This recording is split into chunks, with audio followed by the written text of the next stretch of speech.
Okay, how do I send this?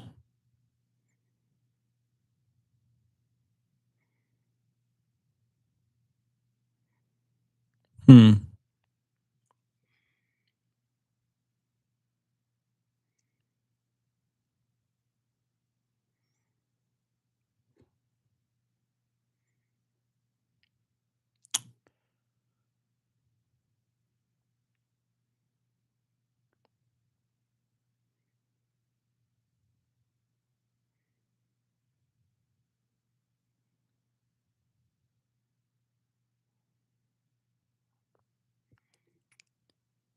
All right. When I click the pen, I did the go live together and I copied the link. How do I send the link though?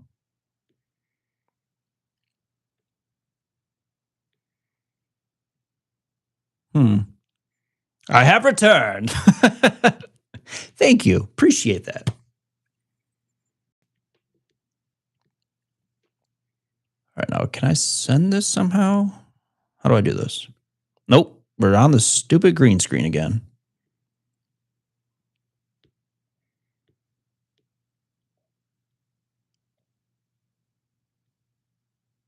Hmm. Yes, waiting for my buddy to show back up. Uh Going back to Nightmare on Elm Street remake. I understand it was not meant for everyone. I don't judge what people like, what they don't like, because I like a lot of weird, stupid stuff as well. So like I get it. I have no really room to talk. But I do think for what it was a much darker version of Freddy. And if you're gonna reboot a big franchise, or wasn't even really a franchise, like it was just a remake of the first movie. But if you're gonna remake that, you gotta push the boundaries. And I think that they really did by having him go so dark. And I really like the makeup. He actually looks like a burn victim. The way his mouth is kind of stuck like this. You didn't like the Friday the 13th remake? Come on. Oh my god, that's one of the best in the franchise. Part 4 is the best. You're not touching part 4. But for the remake, man. What? You like Jason Takes Manhattan as the best? Ugh. That's a bold statement. That is a very bold statement. But you know what? It's your pick, and I respect it. Mine's part 4, the final chapter, and then probably either the remake or part 6, Jason Lives. I got to really sit down and think about it, but part 3 is very fucking. Am I allowed to cuss in here? I don't know. Part 3 is very underrated. Yeah, it was in 3D. It didn't age the best. And a lot of the shots were like really in your face because of the 3D at the time.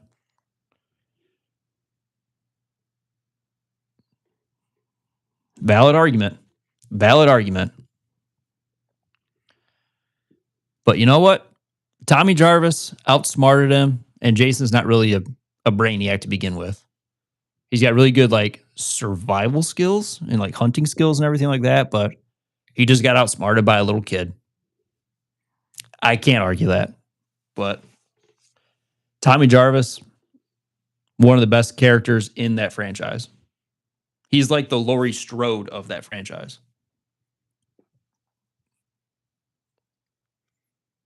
What's your favorite horror movie? Let's talk about that. All right, what's your question?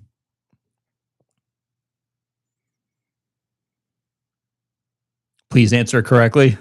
Okay. I'll do it my best. I'll give my best shot. Pennywise or Vecna? Who wins? Ooh.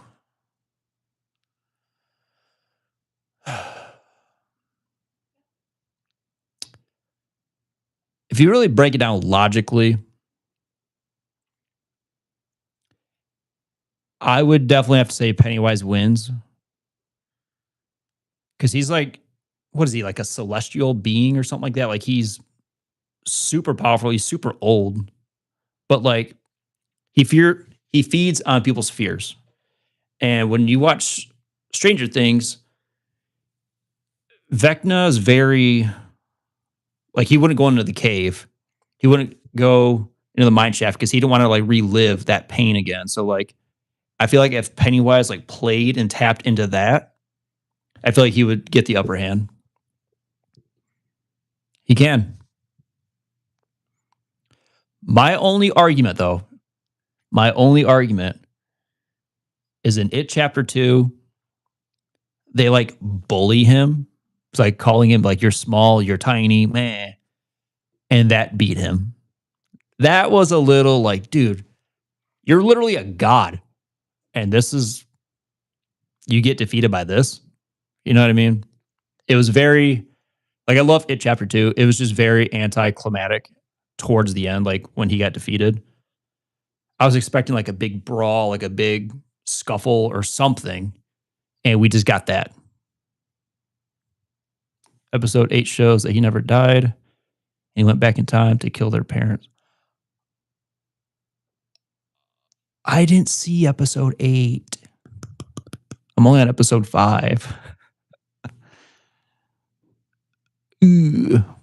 Well, I mean, I was going to find out eventually, you know? Shit, you're bad. Like I said, I was going to find out eventually. I'm on episode 5 and I really enjoy it. I do like the references throughout the King universe. So that's really cool. A lot of good homages. I call them homages. People call them homages, or I call it an homage. That's so. Yeah, what's your favorite horror movie?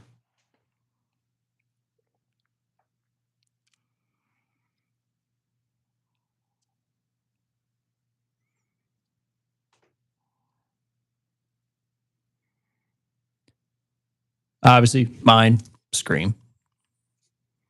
But there's a difference. All right. This is my all-time favorite horror movie.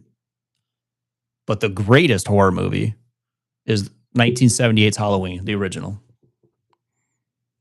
Scream. Woo! Look at that. I got the Scream 4 poster, or the movie cover. Like the mask comes down into his knife. Oh, it's so cool. Love it. It just sucks that it's like upside down and everything. Thank you. Thank you. It didn't hurt, surprisingly. Like I'm covered. I got like literally chest down, stomach, knees, or not my knees, my thighs, calves, shins, my back, ribs. Like I got a lot of tattoos, but sitting like this, because I got this in one sitting like this for like 5-6 hours. That was the worst part because when I got to bring my arm down, oh my God, I just felt like the popping and everything. That hurt. But like the actual like tattoo itself, it didn't hurt at all. But just sitting like this for 5-6 hours and finally just like, oh my God. That was the worst part.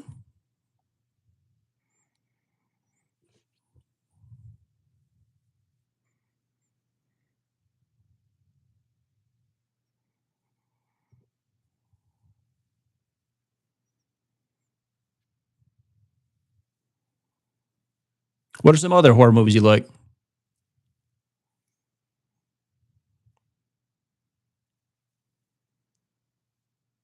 I'm an open book. I'll talk movies all day, all night. Do not care.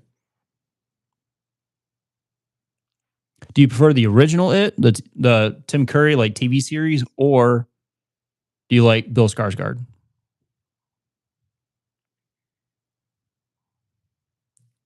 You're a movie nerd. Nice. You're tougher than I am. Do you have any tattoos? I really want to get my throat done, but I promised my dad I wouldn't. Which I have a really cool idea of what I want to if I was to get it, what I want. But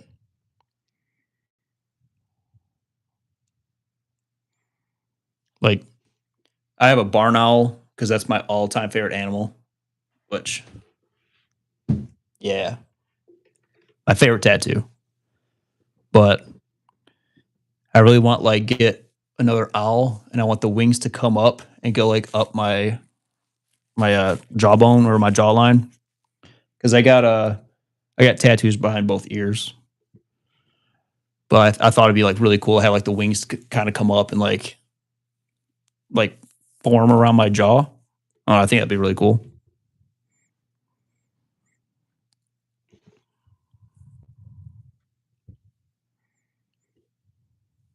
So I copied the link. I just don't know how to send it. There's no like.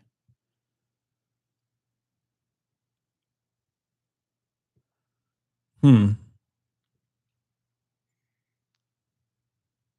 I go to more.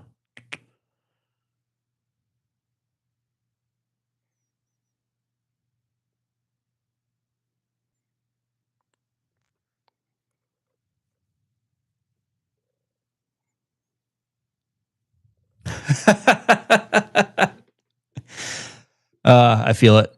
I hate needles too, which is ironic because I'm covered, but it's very different because like tattoo needles just barely break the skin.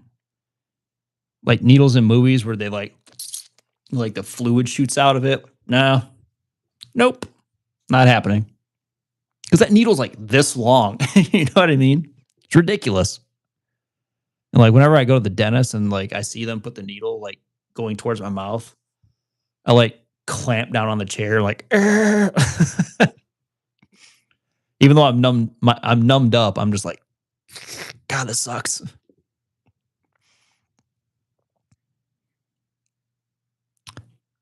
How are you guys feeling about The Strangers Chapter 3? It comes out this weekend, along with the new Dracula movie, which I can't wait to see that one.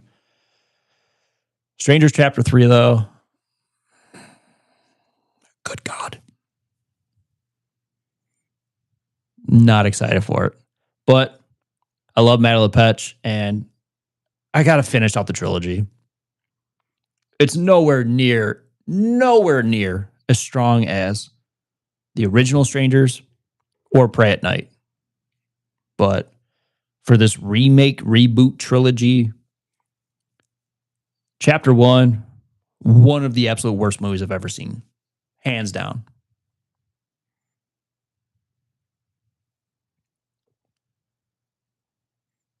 See, that's what happened to me. I copied the link. Like, right when I exited out the first time, I went to go live again. I hit the pencil, and there's a little tab that said um like invite chat or whatever it said. I clicked that. It had me copy a link. I just don't know how to send it. I see like a arrow down here. When I click that, it says copy link or create a post. And then it says share with your audience. I don't know how to, there's no like YouTube or like I can't search anyone in particular. What's this? Nope.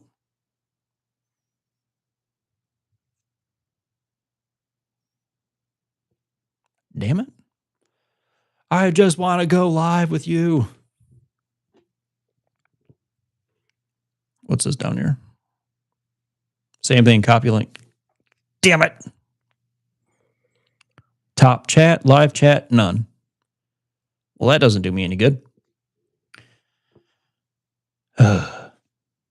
Yes, we got Strangers Chapter 3 coming out this weekend, along with Dracula. I think it's called Dracula A Love's Tale or something like that.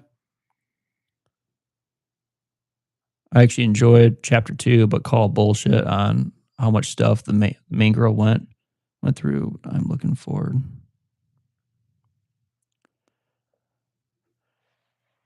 So, did you watch the trailer that dropped a couple days ago?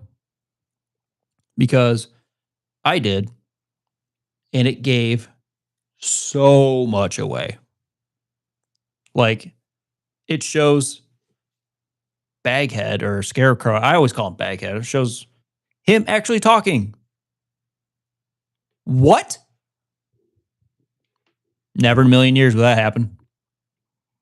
But yeah, it shows him talking. It shows him unmasked. Unless it's like a trick of like the way they edited the trailer. But yeah, I mean, it would be a big like kind of cliche because like we kind of suspected who it was from the second one with like the smiley face tattoo. But yeah, like Strangers Chapter 1, dog shit. Chapter 2, miles better, but still not the greatest. I'm sorry if I spoiled anything for you. But the best part of chapter 2, my opinion, is how fast he runs when he's running down the hallway. And then the whole cat and mouse when she has to hide in like in the morgue, literally on top of her boyfriend in like the autopsy room. I don't even know what that area is called. Morgue, I guess. I don't know. But she has to like literally crawl in that drawer and like sit on top of her dead boyfriend, which that is just beyond messed up. But that whole like cat and mouse sequence, awesome. The rest of the movie, ridiculous.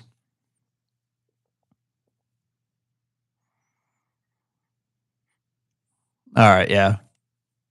The thing that got me like the biggest question mark in chapter 2, my opinion, was like when she's out, she gets picked up by that chick in the Jeep. She takes her knife and like jumps out of the Jeep and like runs out in the woods, makes a little fire, and then the strangers go to there's like a little garage or something, like a little shack, and they let out like a wild boar and it just tracks her down immediately. And I was like, what the hell is this? Like, really?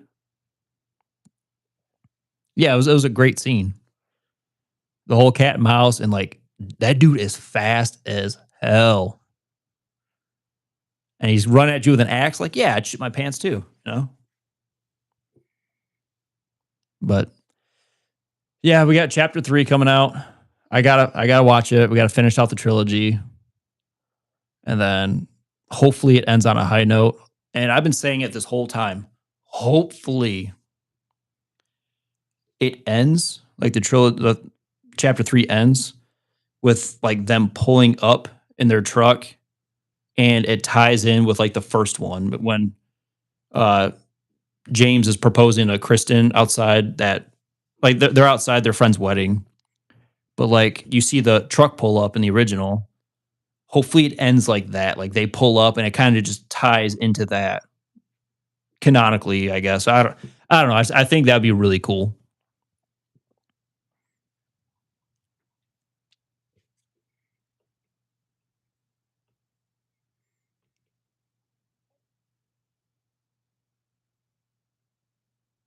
Yeah.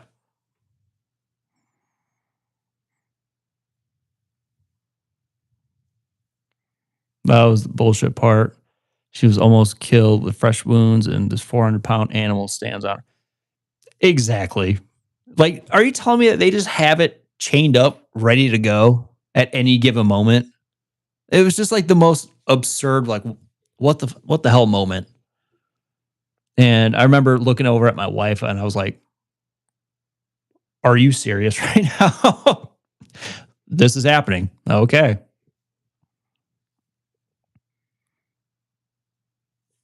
Acknowledge me. Dude, Roman Reigns, my tribal chief, big wrestling fan, diehard wrestling fan. How do you feel about him winning the Rumble? That's the real question. Yeah, she jumped out of a moving truck. Like, are you what? Like I said, miles better than chapter 1. Miles better. But chapter 2, It has a lot of problems still. I just I hope and pray that chapter 3 really pushes the envelope as best as it can. I mean, with 1 and 2, with what we got with 1 and 2. Oh, you're a wrestling fan too? Nice. Yes.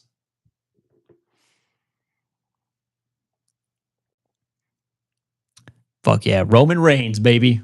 My tribal chief. The head of the table.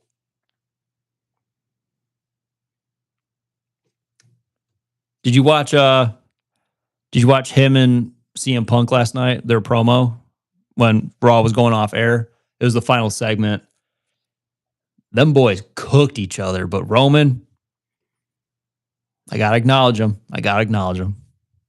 He cooked CM Punk. He kept calling him Phil by his legal name, which is like, I was like, damn, dude, way to really break character right there, you know?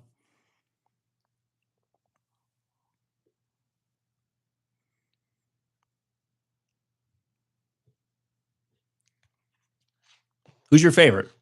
All time favorite wrestler? Who is it?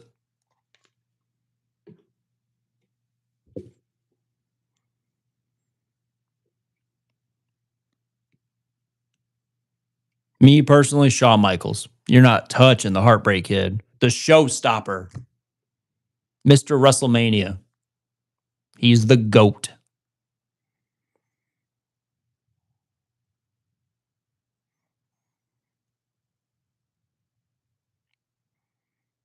Oh, really? So, like, there's a laundromat across the street from like where we live over here in Indiana.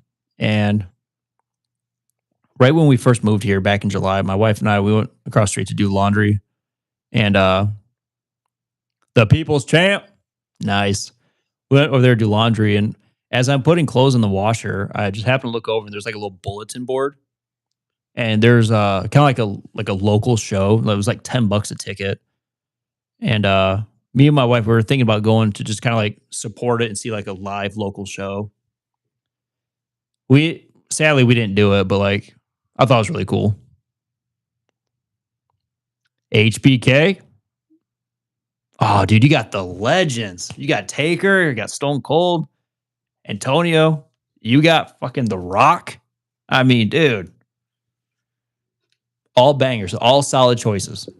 But for me, my all-time favorite, Shawn Michaels. I think the most important character, or yeah, character, Stone Cold. I think what he stood for and how he handled and like elevated the business for the time, untouchable. And then John Cena came out, what, 2002, 2003 is when he debuted in the Ruthless Aggression era. Slapped the dog shit out of Kurt Angle. Hilarious when he was under the prototype. And yeah, ever since that, when he did like the whole hustle, loyalty, respect thing, that really elevated it even further. And I think he's on the Mount Rushmore. Whether you love him or hate him, you got to put John Cena on the top. WWE wouldn't be where it's at today without John Cena. Out of the question. He's got to be on the Mount Rushmore. Ric Flair, baby. Woo! See, I like Flair. 16-time world champ. Well, I mean, I know it's more now because he's like in what he's still wrestling, I think, isn't he? I know he had his retirement match with HBK, but I think he's still wrestling. And that guy's like he's gonna die in the ring. He refuses to quit. So I give him props. But Flair, he's goated too, whether you love him or hate him. Just like Hulk Hogan, a complete turd. But if you separate the art from the artist, what he did, he put wrestling on the map. So without him, there wouldn't be wrestling. I can't stand Hogan. super overrated, whines and cries all the time.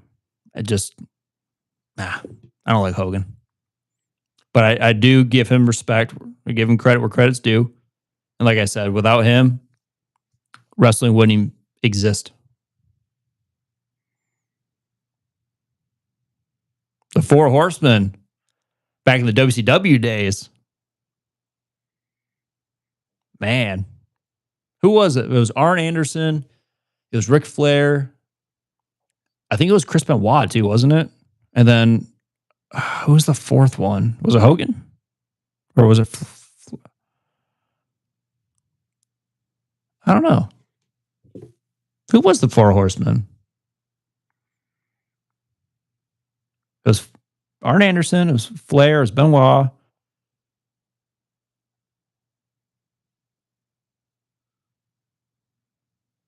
Damn, drawing a blank.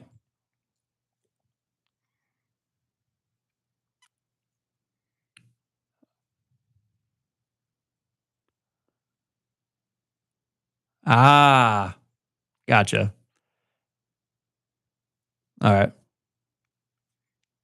BRB, LOL. Arn Anderson, though, had the best spine buster. Hands down, he had the best spine buster. But I will say, like, the pick of them, like, all doing the four, iconic.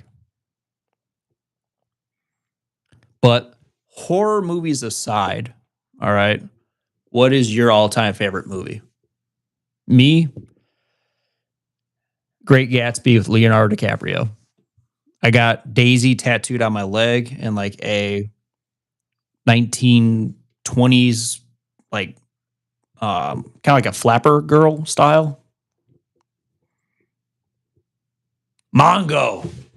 Yes, Mongo. That big ass fucking dude. Dude was awesome. Benoit, very controversial topic. So I don't want to dive too much into that. But like I said, if you separate the art from the artist, when he was in the ring, top three technical wrestlers, strong as hell. Short guy, just jacked all get out. But man, him and Eddie, like their friendship, iconic. But Benoit outside the ring, that's a whole different thing. But when he's actually wrestling, man, Chris Benoit was so entertaining. He was such a good wrestler, and he took so many bumps, and he just like a lot of the documentaries I've seen backstage, like he just commanded respect out of everyone, and it was just like kind of like a brotherhood backstage, and I really like how he stood up for that. But yeah, outside wrestling, and then you can go down the rabbit hole, like if you believe he was set up or if he actually, you know, took out his family. A lot of people said it was Vince. There's a whole like conspiracy. You can go down the rabbit hole with that one, but I think it was just a very tragic, unfortunate circumstance. But man, he had some matches that were just insane. His diving headbutt, his diving headbutt was so cool.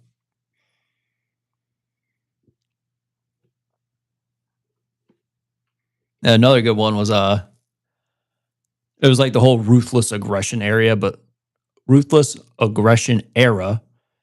But since he was missing half his teeth on his like his tights, one side said toothless, the other one said aggression, which play on words, but it was hilarious.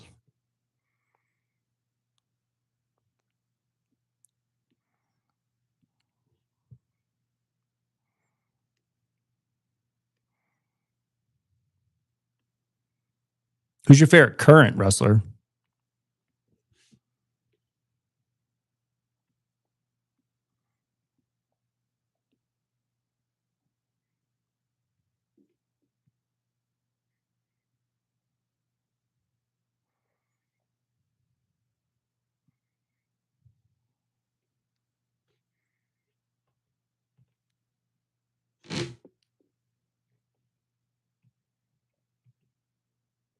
just because it's fun to do. Oh, you motherfucker.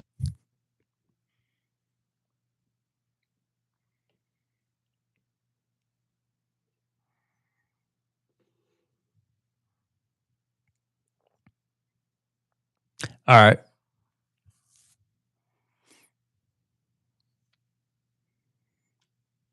I was gonna send you my email earlier.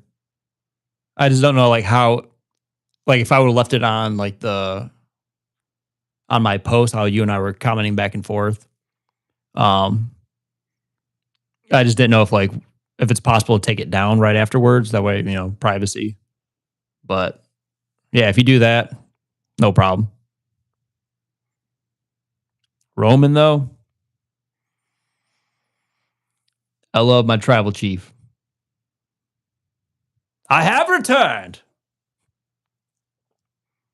My favorite right now. Oh man, probably Seth, Drew McIntyre, Finn Balor. He needs to break away from this Judgment Day. Like I'm so over that.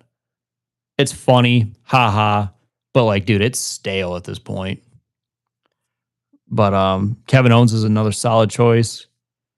Um, might be a hot take. I think Logan Paul is very good in the ring. And he's a complete turd in real life, but like you put him in the ring, it's good. Drew's phenomenal as a heel. Make a comment on my page. All my comments are held until approved. All right. Yeah, Drew McIntyre, one of the best heels ever. He's not as good as heel Randy Orton, though. That's a whole nother animal right there. But Javon Evans, he's really impressive. Obafemi just got on the roster. Obafemi is a freaking nature, but dude, so entertaining. I love his little strut that he does when he comes down in the ring.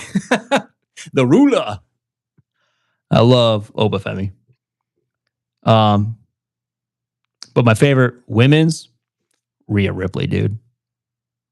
Rhea freaking Ripley, the Eradicator. She's physically flawless, an absolute beautiful woman. But she will beat the brakes off anyone, dude, chick, doesn't matter. She's got that dog in her, you know?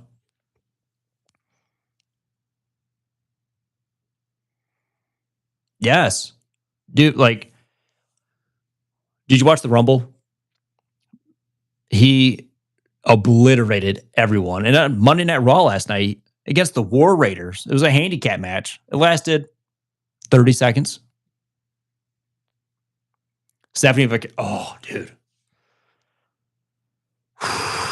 La Primera, she's good. Easy on the eyes, but I think Rhea Ripley all day. Right when her music hits, my wife and I will like hop off the couch and we'll like literally do like the stomp and everything and like whip our head back and look at each other. That dude destroyed everyone in the Rumble. It sucks he got eliminated, but like I was really hoping him and Brock would go at it. They kept like teasing it. Like, fucking go at it, man. You guys are like sizing each other up and everything, but just attack each other. Go at it. I like Stephanie though. She's good. The Devil's Kiss. Woo.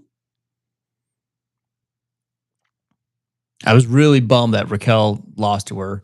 I thought they were really going to push Raquel finally and like have her break off in the Judgment Day because she's been getting solo promos. And I was really hoping that this would be her time because it would have made perfect sense. Liv eliminated her. All right.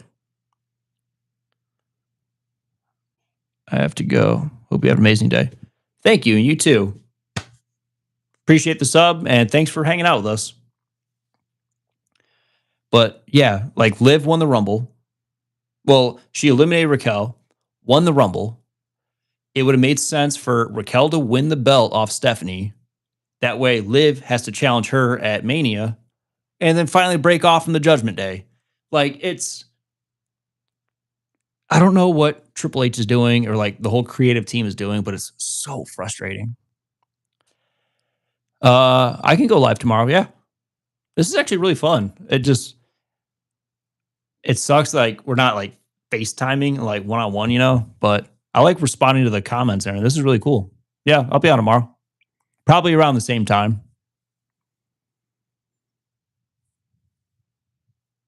I know. I know. She's so over with the crowd. But on top of it, like, did you notice they changed her music? Take care. Yeah, they changed her music. I actually liked her original music. I mean, obviously it's new. I haven't been warmed up to it yet, but I was like, who the hell is this? This doesn't sound familiar. I saw like the devil horns. I was like, oh, Stephanie. Just like Becky Lynch. Becky had one of the best songs probably throughout wrestling. And then they changed it. Now we just gotta figure it out. It's new for both of us. So it's a learning curve. But yeah, after we get off, I'll send you like a comment on one of your pages or one of your posts. And yeah, hopefully we can go from there. But yeah, I really liked Becky's old music. This new one, the man has come around. I just not feeling it. How do you feel about Jade Cargill? Do you think she's a good champ?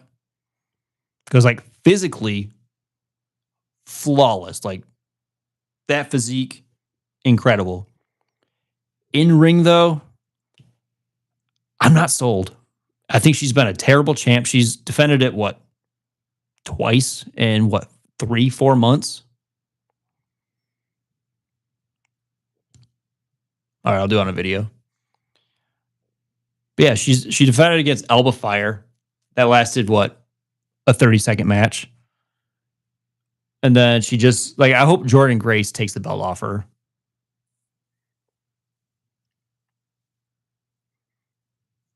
Dude, this is cool. You like wrestling? Love it.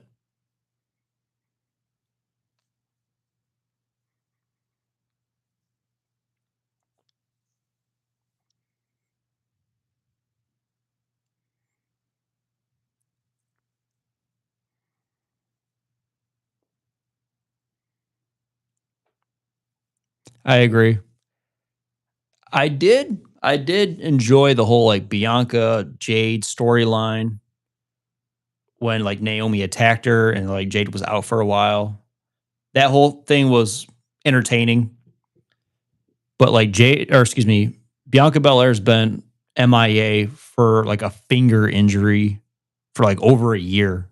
Like, dude, come back. Like we need Bianca Belair. She kills it. And I like her music. I'm on my own, like whipping her fucking hair around. Just bouncing everywhere, just bouncing. Bianca, one of the best on the roster, but she just needs to come back. It's very unfortunate that she hasn't been wrestling like over a year for literally like I don't know if it's like her pinky or her ring finger or something, but one of her fingers got injured. I just think it was like, dude, come on now.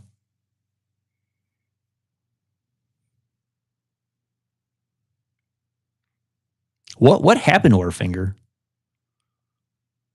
All I know is that it was a finger injury. Did it like break or something or like she comes back to wrestling just a nub?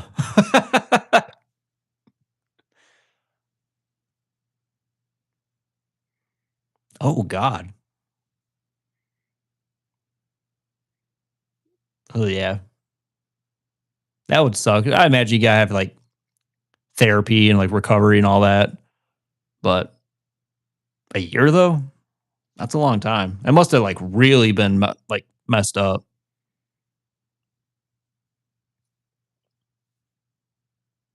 Can't even imagine breaking a finger. That'd suck.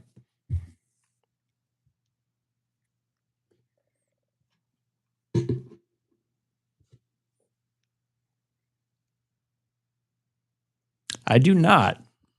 Mm-mm. Doesn't ring a bell.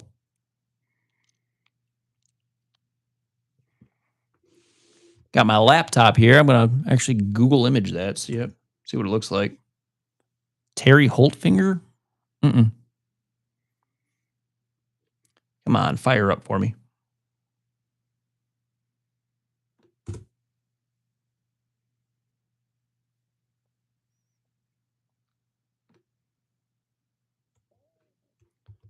Come on. Google.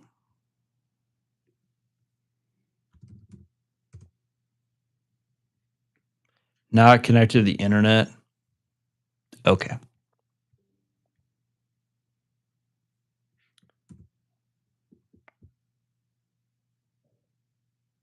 Look at that. Now it works.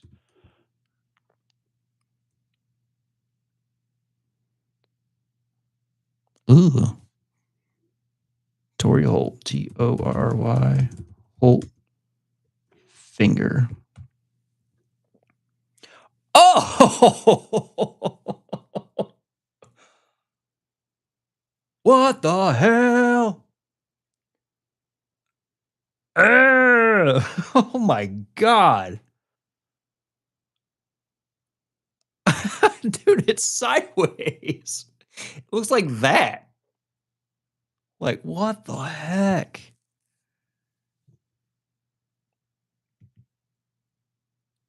What happened to Torry Holt's finger? His finger got caught in a defender's jersey and dislocated. Oh my. Damn. No, that's gnarly. If that's what her finger looks like, then yeah, take all the time you need to come back. That is nasty. Oh my god. Nope. That's nightmare fuel.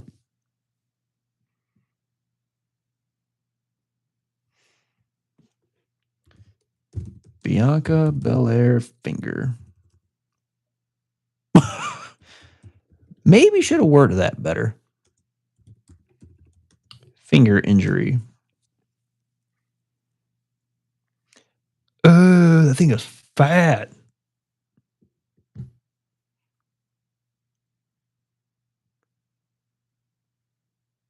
Jesus. Yeah, I see her pinky and her ring finger. Oh my god. Yep. I understand why she's out. I understand why she's out. That thing is gnarly, man. Ugh.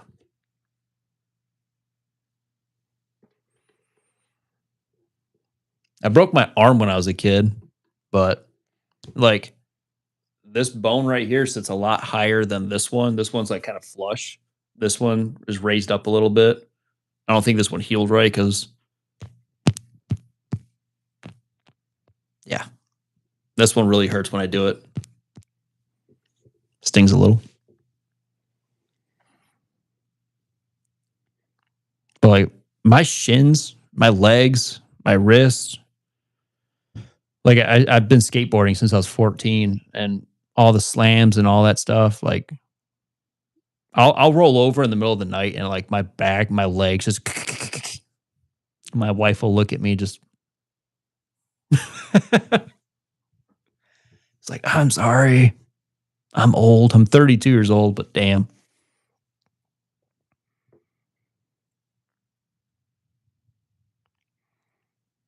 Ooh, long legs. It was it's a brilliant movie. I absolutely love Long Legs. I think Nicolas Cage obviously is like unrecognizable in that movie, like physically, but his performance is so like eerie, and that's what you kind of need for that. And he's fucking terrifying looking, but yeah, he's very like I was watching it a couple days ago, and I got about 15 minutes into the rewatch, and I was like, dude, I just need to like really give this a thorough watch again because I saw it in theaters. I did a review on it. Like I did like a little short out of theater experience or out of theater review, and yeah, like his performance.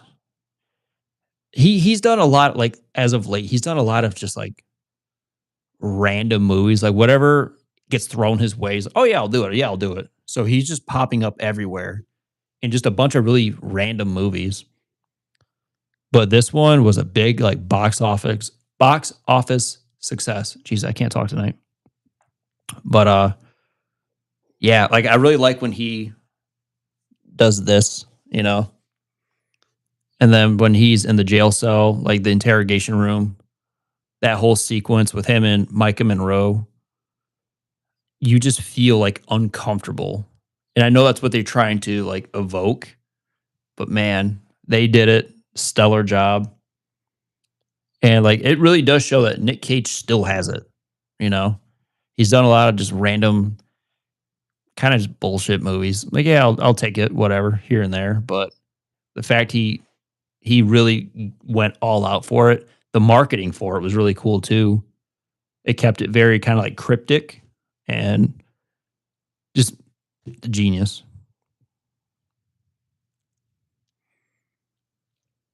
Apparently, if you watch the movie, which I agree with that, um, but apparently if you watch the movie throughout, you see the devil's like horns and like you see him his shadow appear. And I noticed it so like I forget Micah Monroe's character, but like she goes and visits someone towards like three-quarters of the way in the movie. And she's like sitting on the couch and you see the door and there's like a glass above the door. It's like a little archway, but you see the horns. It's for a brief second. But I looked over at my wife was like, did you catch that? And apparently it's throughout the whole movie, which that's why I want to kind of give it like a thorough rewatch so I can kind of pinpoint, oh, it's there. Oh, it's there. Because just like in the movie Hereditary, whenever you see like a blue like orb or like a blue light kind of flicker, apparently that's like payment or whatever it is. So I've seen a lot of TikToks on that. But yes, long legs, very, very unsettling. Like you watch it and you're just when it's over, you're like, ugh. Like you got to take it and you got to decompress, you got to process it. You're just like, ugh. It's a heavy movie. It's a fucking great movie, but it really messes with you.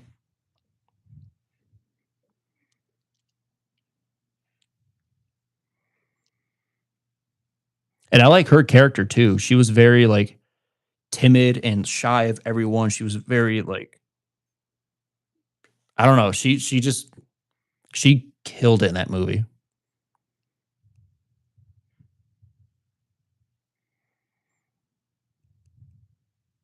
What would you give it? What would be your toe tag score? For me, it's a 5, man. 5 out of 5 for sure.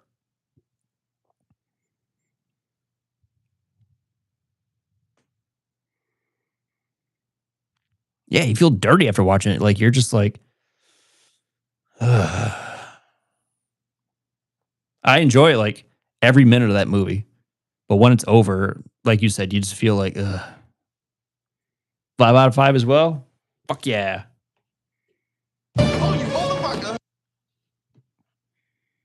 I really hope you guys can hear that. Like when I just hit the "oh you motherfucker," like did it come across?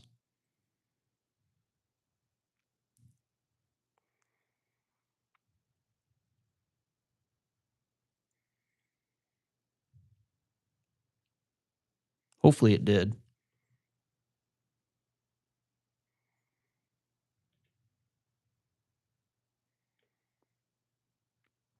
I agree. Like right when I got out of the theater, I was like, "Oh, you can't hear it. Hell yeah." All right, cool. Now I know like when I do this again.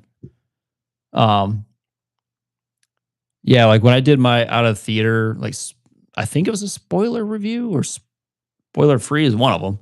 But when I did it, I was just mentally drained after it. I was like, "Damn."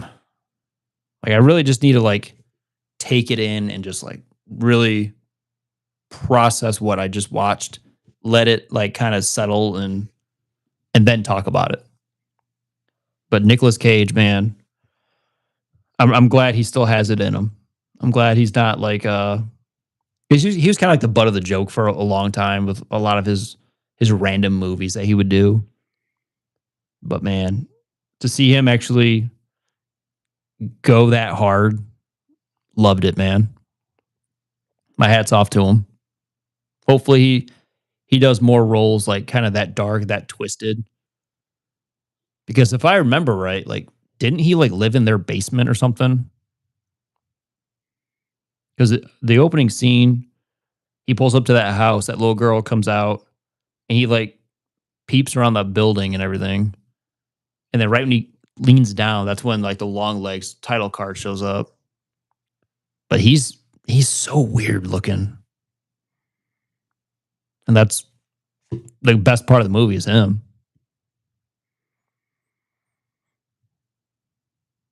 Yeah. Hereditary's good. It's not my favorite. It's better than Ari Aster's other movie, Midsummer, but because like Midsummer, man, I was so ready for that movie. I was pushing it so hard. I was posting about it all the time, and then I'm like an hour into it, and I'm like, "Ugh, I kind of want to leave, you know. After the opening scene in Midsummer, like her family killing themselves, which is horrific, but just the way she looks, like with the exhaust, like the mask, just breathing it in, and then Florence Pugh just letting out that gut wrenching cry. Oh, I was like, dude, this is going to be a heavy movie.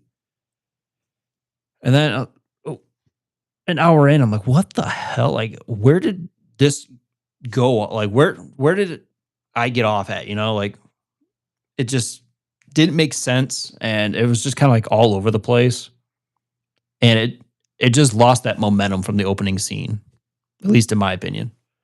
So Midsummer, it had a couple good moments, but other than that, it's kind of like a one and done for me personally. Beautiful movie though, like the way it's shot, the colors in it, everything about it. It's like cinematically beautiful, but I think it's just kind of like a one and done, like a one off movie for me. Hereditary though, I say it's got more replay value, and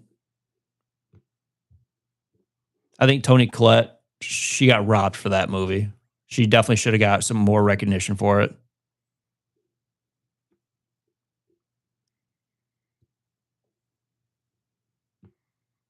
Holy shit, it's almost 9 o'clock. Oh, yeah, we'll have to try this tomorrow, and hopefully it works.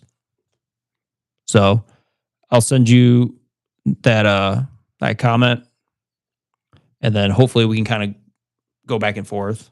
But I agree, dude. She should have done. Jesus, I cannot talk tonight. She should have won something. I agree, 100%, man. But I'm actually about to get off. My tummy's rumbling. I got to eat dinner.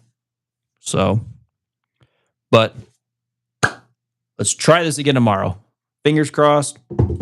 Knock on wood. Hopefully it works, man. So, but yes, I'm gonna head on out. Let's sign off. Get some Taco Bell. Sounds good right now. Give me some Baja Blast.